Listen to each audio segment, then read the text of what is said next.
This video is created for informational purposes only. Everyone mentioned is treated with respect, and no harm or disrespect is intended. Viewer discretion is advised. For 6.5 years, he walked down those stairs without hesitating. Every single morning, every single night, his shoes clicking against the concrete, against the sound of nothing, against the earth that had swallowed everything. He was playing a grieving husband. The trembling voice on television, the tears that came right on cue.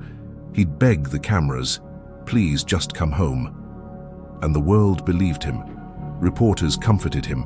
Neighbors prayed for him. But beneath his feet, wrapped in black plastic sheeting under a meter of concrete, his wife wasn't missing. She was exactly where he put her, and every desperate plea he made to bring her home was said while standing directly on her grave. This is the story of Tina Satchwell and the man who murdered her while pretending to search for her. It's about what we miss when we believe the surface story. It's about patience and lies, and the moment when truth has nowhere left to hide.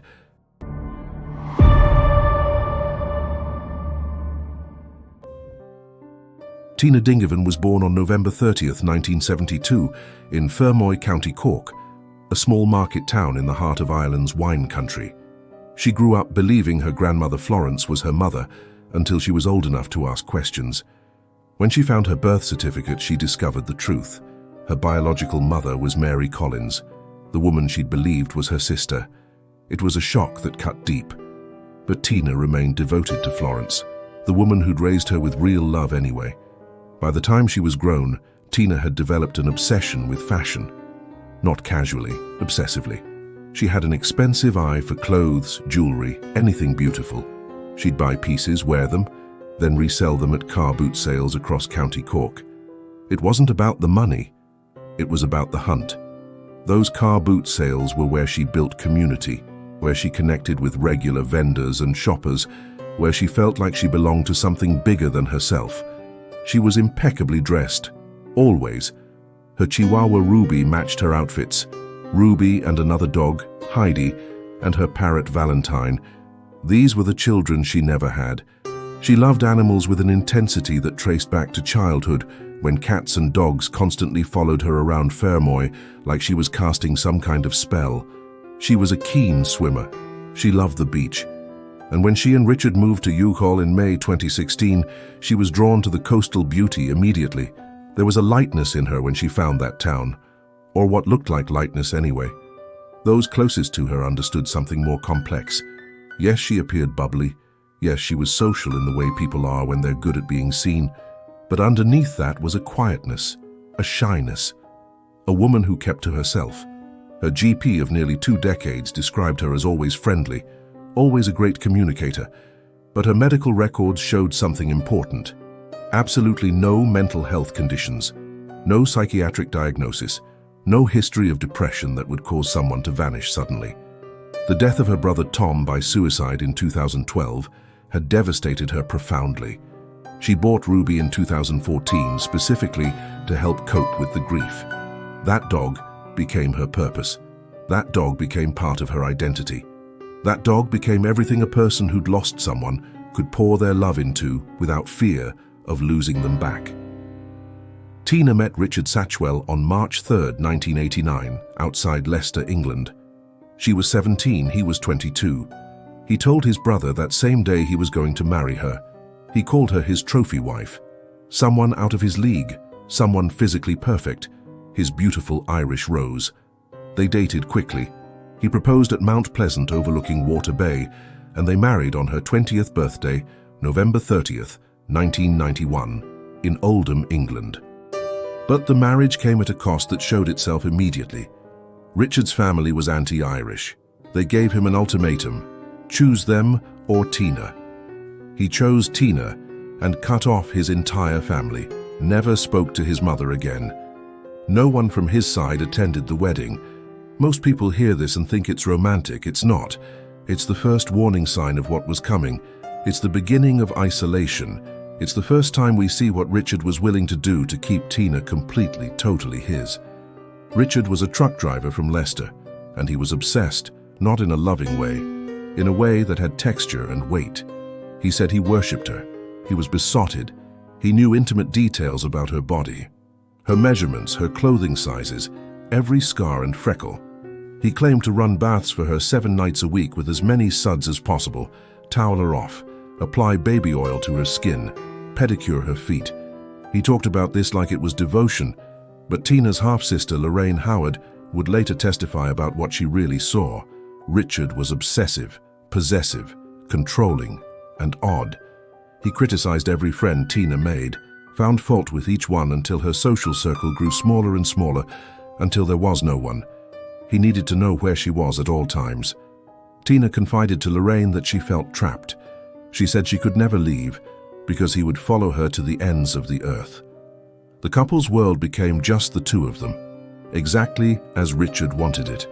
Richard had a criminal record that people didn't know about. In November 2001, he was sentenced to 7 days in prison for larceny and 3 days for fraudulent use of a motor tax disc. In December 2002, he served a month in Cork prison for social welfare fraud. These weren't accidents. These weren't mistakes. This was a pattern of someone willing to lie to authorities to get what he wanted. By 2016, when they moved to Grattan Street in Youghal, they were financially struggling, living on social welfare benefits with Richard listed as Tina's dependent. Their joint bank account was constantly overdrawn. She had money from a house sale, $26,000 in cash, but he controlled access to it. He controlled access to her. He controlled the narrative. He controlled everything. Sunday, March 19, 2017. Tina and Richard attended a car boot sale in Carrigtwohill, County Cork, about 35 kilometers from their home. Tina was in good spirits that day. She purchased a beautiful black jacket, a dress, expensive perfume. She spoke with her friend John Keoghan, who joked about her meeting another man. Tina responded firmly and clearly, "I have one man only. I love him so much, and I wouldn't touch another man." These were the last words anyone outside her home would hear her speak. Think about that. That's how the world would have to remember Tina, through someone else's recollection of something someone said casually at a car boot sale. Not through her own voice, not through her own future, through a moment frozen in time. On Monday morning, March 20th, 2017, Richard says he made Tina breakfast around 9:20 a.m. Tea, toast, his special fruit and yogurt. He claims she asked him to drive to Aldi in Dungarvan, 30 kilometers away, to buy fish and parrot food for Valentine. He says he left around 10 HAN or 10:30 in the morning. He says he returned around noon. He says Tina was gone, 2 suitcases gone, $26,000 in cash from the attic gone. He waited 4 days before reporting her missing. 4 days. When he finally walked into Fermoy Garda station on March 24th, he was matter-of-fact, not emotional, not desperate. Matter-of-fact. He told them Tina needed time to get her head straight. He assumed she'd gone to Fermoy to stay with family. He thought she just needed space. But Tina had no passport. Her identification documents weren't missing. Her phone hadn't been used since that morning. Her bank account hadn't been touched. She had never passed through any Irish or UK port or airport. She had nowhere to go. She had no money of her own. She had been isolated for years from everyone who could have helped her. None of this made sense, but Richard had a story, and he was going to tell it. What Richard did next was extraordinary. Most people who lose a spouse, even under suspicious circumstances, stay quiet. They grieve privately. They cooperate with police. They don't seek the spotlight. Richard sought the spotlight. Between June 2017 and March 2018, he gave at least 14 recorded media interviews, 14 times. He appeared on RTE's Crime Call, Primetime, Primetime Investigates, TV3, now Virgin Media News, Ireland AM, The Ray Darcy Show, Cork's Red FM, numerous other outlets. He made himself available, constantly available, like he was performing the role of devoted husband, and he had to nail every take. On July 25, 2017, he appeared on RTE Crime Call, tearful, looking directly into the camera lens. "Tina, come home, nobody is mad at you. My arms are open, the pets are missing you, I just can't go on not knowing. She just needs to ring the Gardaí. Let people know that you're all right. To viewers, it seemed like the desperate plea of a devoted husband. It seemed real. It seemed like a man in pain. He told TV3 News that he'd never lifted a finger to her in their 28 years together. He claimed repeatedly that Tina would turn up or get in touch eventually. He said he'd be willing to take a lie detector test. When asked on live radio, he refused, said he was feeling tired and unwell, but the offer had been made and recorded. He looked good on camera saying he'd do it. That was what mattered. Meanwhile, he was selling Tina's belongings at car boot sales, her clothes, her Dr. Martens boots, her bags, her accessories. He was dismantling her life piece by piece, and no one questioned it because he was doing it while making tearful television appeals. He was doing it while positioning himself as the victim. He was doing it in plain sight because people were watching the performance, not looking at the evidence. When friends asked where Tina was, he told elaborate lies. She had a terrible infection from dry rot in the house and had gone to England for treatment. She was very sick and had lost 4 stone. She had a serious respiratory illness and couldn't attend car boot sales anymore. But on that last Sunday at the car boot sale, the day before she disappeared, she'd bought a black jacket and a dress. New clothes, items she never got to wear. They were found hanging over a door in their living room unworn. She never got the chance to enjoy them. And every time Richard walked past those clothes, he walked past the evidence of what he'd done. He walked past the potential future Tina would never have. He walked past the black jacket that was supposed to go somewhere. He kept the clothes as a kind of evidence of his own crime, and he lived with it every single day. On June 7, 2017, less than 3 months after Tina's disappearance, Gardaí conducted a technical examination of 3 Grattan Street. Sergeant John Sharkey had already formed the opinion by late May that something criminal may have occurred. A search warrant was obtained. Gardaí spent approximately 12 hours conducting what was described as a thorough formal search of the property. They photographed everything. The photographs would prove haunting years later. They clearly showed relatively new unpainted stairs, fresh plasterboard on the side of the stairs, a new red brick wall underneath the stairwell. Someone had modified the house. Someone had done renovations specifically in the area under the stairs. The modification was obvious. It was visible. It was right there in the photographs. Forensic scientist Dr. Edward Connolly used luminol, the chemical that reacts with blood and glows blue, to test throughout the house. No traces were found. Not in the living room, not on the stairs, not in Richard's car. Without blood evidence, without any obvious signs of violence, the search team collected some items, including Richard's laptop and mobile devices. But they did not break through the concrete under the stairs. They did not use a cadaver dog. They did not excavate. They looked at the modifications, saw them in photographs, and kept going. The house was filthy and unkempt. Dog feces covering floors and furniture, unwashed dishes piled up, a bird cage that hadn't been cleaned in ages, the home of someone who'd given up, or someone who'd had something to hide and the weight of hiding it was crushing him. In the years that followed, Gardaí conducted extensive searches across County Cork. August 19, 2017, the Garda Water Unit, Irish Coast Guard, and Army personnel searched Youghal Harbour at low tide and scrubland. March 2018, a major operation focused on Mitchell's Wood in Castlemartyr. Over 60 trained Gardaí, Army engineers and cadaver dogs spent nearly 2 weeks searching 40 acres of woodland. A no-fly zone was established. Nothing was found. The investigation pursued over 400 lines of inquiry over the years. 60 to 65 reported sightings of Tina, all investigated, all negative. Over 170 witness statements taken, 100 hours of CCTV footage reviewed. The investigation went nowhere because everyone was looking somewhere else. Richard had sent them everywhere but where Tina actually was. He'd painted such an elaborate picture of a woman who'd run away that when they searched for someone gone, not for someone hidden. In August 2021, everything changed. Superintendent Anne-Marie Toomey was appointed Senior Investigating Officer. This was her first time in this role. She didn't have years of preconception about the case. She didn't have the assumption that everyone before her had done their job correctly. She looked at 400 lines of inquiry with fresh eyes. Along with Detective Garda Dave Kelleher as incident room coordinator, a fresh team from Cork North and West Division began a comprehensive cold case review. They re-examined all 400 lines of inquiry. They reviewed all CCTV footage again. They reanalyzed the 170-plus witness statements. And most importantly, they finally examined the digital devices seized back in 2017. Those devices that had sat in evidence storage, unexamined, for years. When Detective Garda Dave Kelleher finally analyzed the laptop in late 2021, he found something chilling.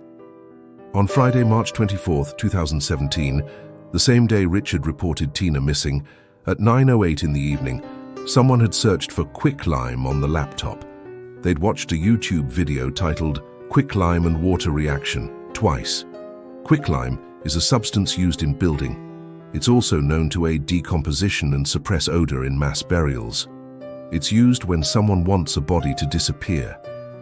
The search had been conducted 4 days after Tina vanished. 4 days. And on the same day, Richard walked into a Garda station claiming she'd left him. Mobile phone data extracted in February 2022 provided the second breakthrough.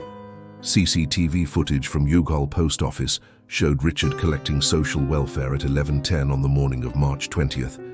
Not in Dungarvan, as he'd claimed, but in Youghal. Mobile phone location data proved he returned home immediately afterwards and remained there from approximately 11:10 until 12:50. That's 100 minutes. That's the window of time when Tina died and Richard was home, alone with her. It directly contradicted everything he'd said about his movements that morning. Everything. He wasn't buying fish. He wasn't at Aldi. He was there. He was home. The location data proved it. The CCTV proved it. The evidence proved what he'd been lying about for 4 years.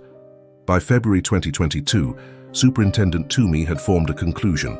Tina Satchwell was not a living person. She had met with death via unlawful means, but they still didn't have a body.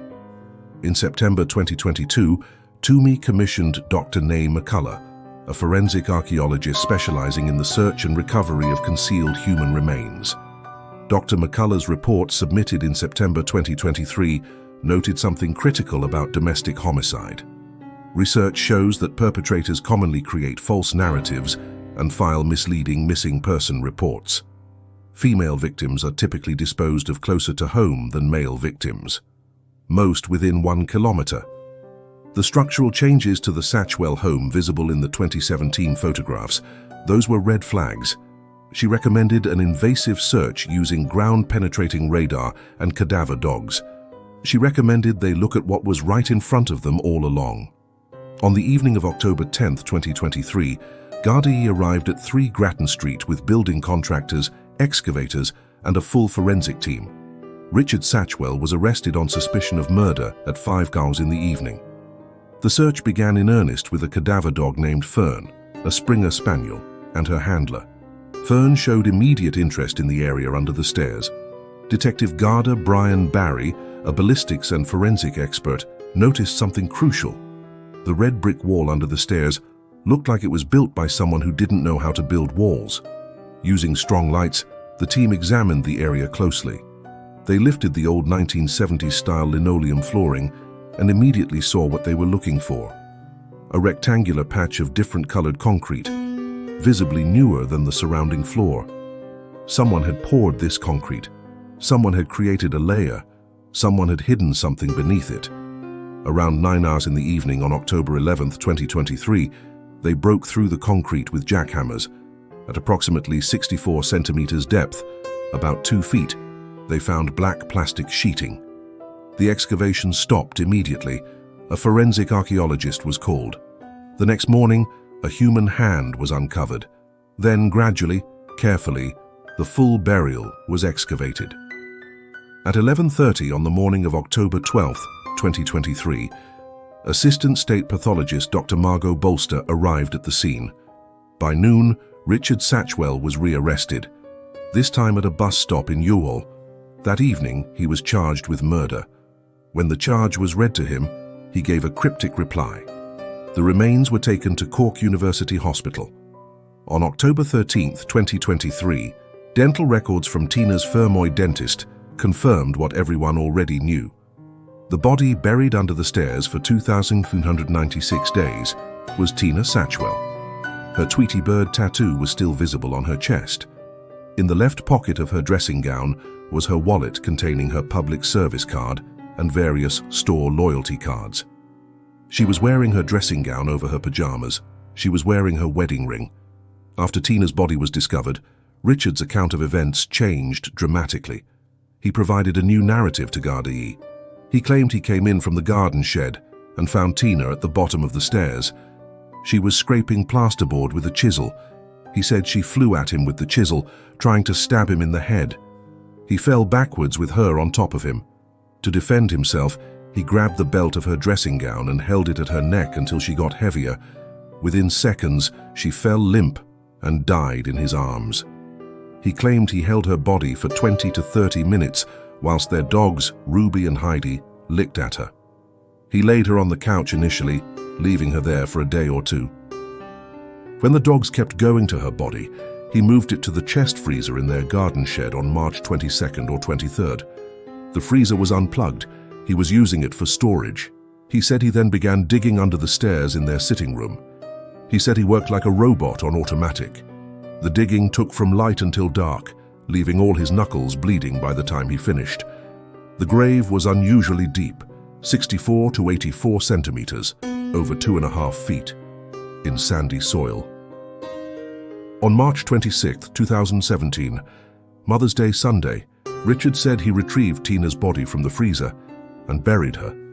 She was wrapped in black plastic sheeting they'd used as ground covering at car boot sales. Her body was positioned face down. She was still wearing her dressing gown over her pajamas.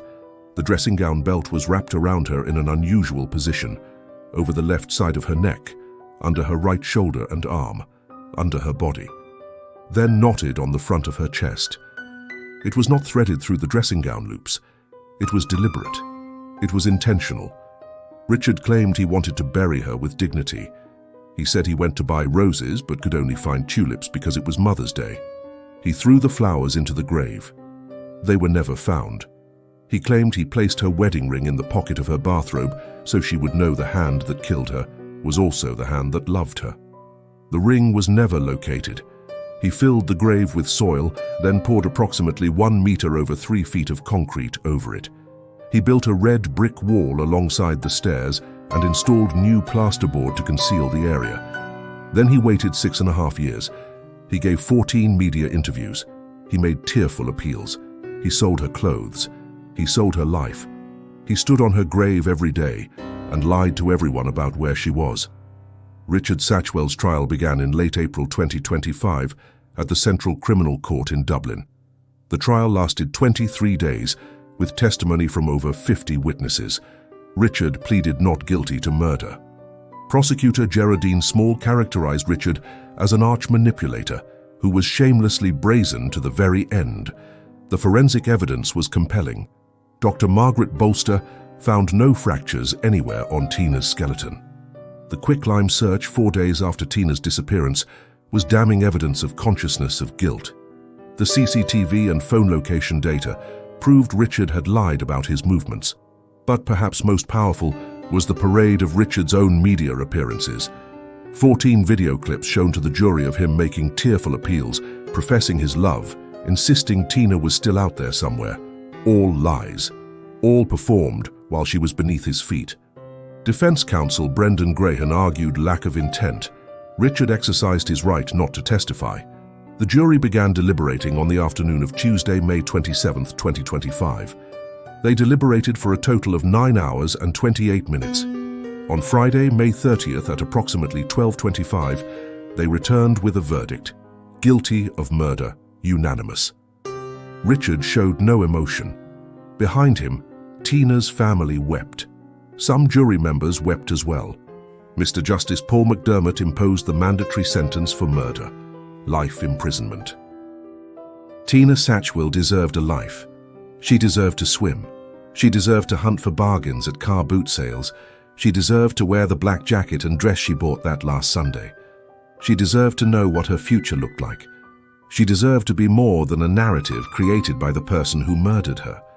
When Tina's remains were discovered, over 200 people attended a vigil in Youghal. Many brought their dogs in tribute to Tina's love of animals. Half of her ashes were buried with her brother Tom, half were buried with her beloved grandmother Florence.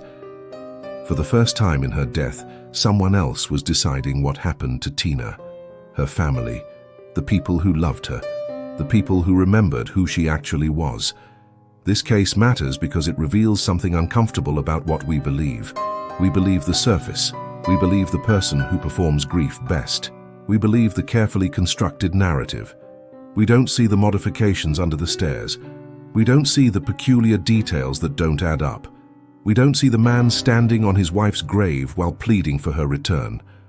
Until someone decides to look. Until someone, Anne-Marie Toomey, decides that a cold case doesn't mean a closed case. Until someone decides that a patch of concrete that looks different deserves examination. Until someone decides that the story everyone accepted might be a lie. Share this case. Share it because what happened to Tina is a reminder about the danger of accepted narratives.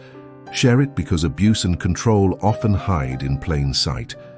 Share it because the people who hurt us can seem the most devoted to us. Share it because sometimes the truth needs someone willing to break through concrete to find it. And comment below, what struck you most? What detail will you remember? One sentence. That's all I need. The most thoughtful responses will be pinned. Outside the Central Criminal Court after the verdict, Sarah Howard, Tina's cousin, spoke for the family. Tina was a kind, loving, and gentle soul who loved her animals like they loved her. And that's the way we want her remembered. Today, as a family, we finally have justice for Tina. Justice. Not because the case was easy, not because the evidence was obvious, but because someone refused to let a lie stand, because someone looked at 6.5 years of cold silence and decided to excavate, because someone understood that truth doesn't disappear, it just waits, sometimes patiently, sometimes under concrete, sometimes under stairs. But it waits for someone willing to break through and find it.